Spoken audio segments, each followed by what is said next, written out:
Attention, toutes les histoires que vous allez voir sont vraies. Les témoins, les officiers de police, de gendarmerie, les scientifiques que vous entendrez ont vécu ces phénomènes étranges. Aujourd'hui, ces mystères sont encore inexpliqués.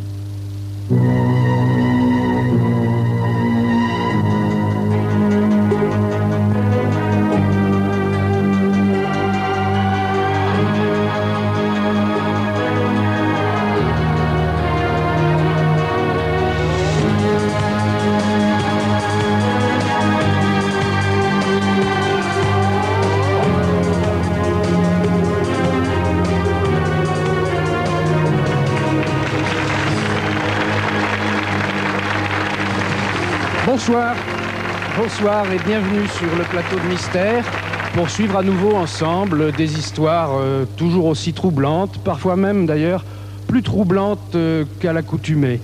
Certaines de ces histoires sont arrivées à des gens comme vous et moi, pourraient toujours vous arriver, même si elles sont exceptionnelles, alors que d'autres mettent en scène des personnages hors du commun comme on en rencontre très très peu. Mais avant d'entrer dans le détail, avant de pénétrer ces univers parallèles, tout de suite, en image, un aperçu de ce que nous allons voir ce soir. Le cauchemar de Guylaine Bernaudin. De quel sortilège est-elle victime? Comment échapper à l'envoûtement? L'univers violent de la sorcellerie de nos jours au cœur de Paris. Stigmate, bilocation, prédiction, plus que tout autre, Sœur Yvonne Aimée aura été l'objet d'une multitude de phénomènes extraordinaires, comme on en a peu vu dans l'histoire des grands mystiques. La vie après la mort. 2 ans après sa disparition, à l'âge de 26 ans, Andrea Sardos Albertini entre en contact avec son père. La preuve pour beaucoup de la survie après la mort. Selon un document secret américain, un engin spatial habité se serait écrasé au Nouveau-Mexique en 1947.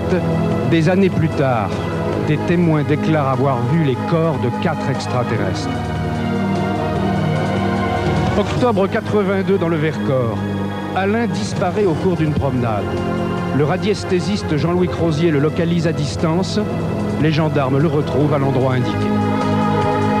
À moins que vous vous intéressiez à la magie, à la sorcellerie, vous n'oseriez pas imaginer que soit possible l'aventure qui est arrivée à Guylaine Bernaudin de nos jours en plein Paris. En effet, des aventures